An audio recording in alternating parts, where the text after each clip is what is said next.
Ready start. महोदय, इस बहुभाषा देश में भाषाई सामंजस्य और भाषा साम्य की नितांत आवश्यकता है। यह ठीक है कि प्रारंभ में संविधान में 15 प्रमुख भाषाओं को स्थान दिया गया है, किंतु यहाँ अनेक उपभाषाएं, बोलियाँ और उसकी उपबोलियाँ भी विद्यमान हैं, जिनके साथ जनमानस की भावनाएं जुड़ी हुई हैं। अब 3 भाषाएं और 8वीं अनुसूची में जुड़ गई हैं। अनेक लोगों के लिए ये उनकी उपभाषाएं या बोलियां उनकी मातृभाषाएं ही हैं। ऐसी परिस्थिति में भारतीय भाषाओं का पारस्परिक आदान प्रदान भारतीय गणतंत्र को भाषा के स्तर पर एक मजबूत आधार देने के लिए आवश्यक है।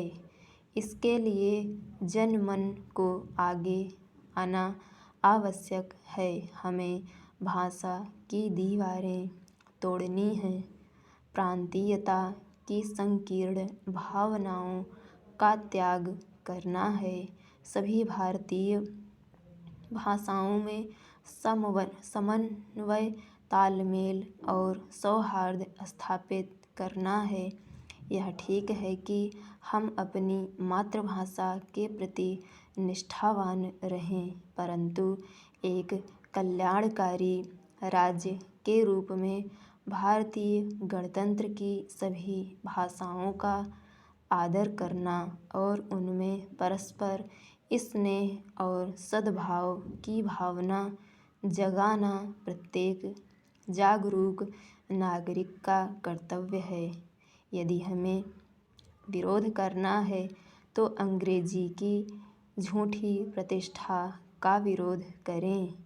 परतंत्रता के दुष्परिणाम के स्वरूप अंग्रेजी जो हमारे मन और मस्तिष्क पर छा गई है, उसका बहिष्कार करें और सभी भारतीय भाषाओं के लिए मन में संकल्प करें।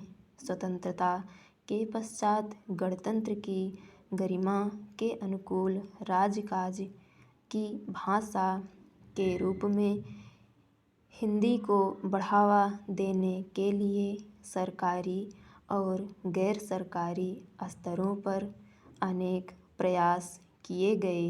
वैज्ञानिक तथा तकनीकी शब्दावली आयोग और केंद्रीय हिंदी निदेशालय ने तथा विधि मंत्रालय के राजभाषा आयोग ने अपने अपने क्षेत्र की शब्दावली निश्चित करने का कार्य किया।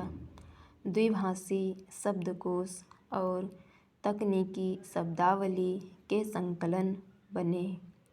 केंद्रीय अनुवाद ब्यूरो ने तथा विभिन्न मंत्रालयों में स्थापित हिंदी अनुभागों ने हिंदी के प्रचार और प्रसार तथा शब्दावली के निर्माण का कार्य किया।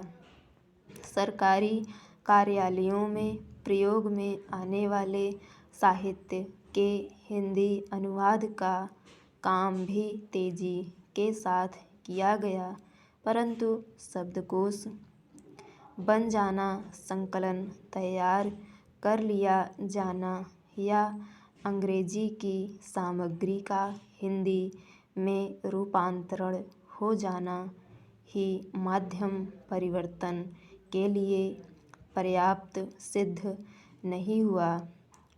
शब्दकोशों या शब्द संकलनों में गढ़े हुए अधिकांश शब्द वहीं बंद रह गए और प्रयोग में नहीं आ सके।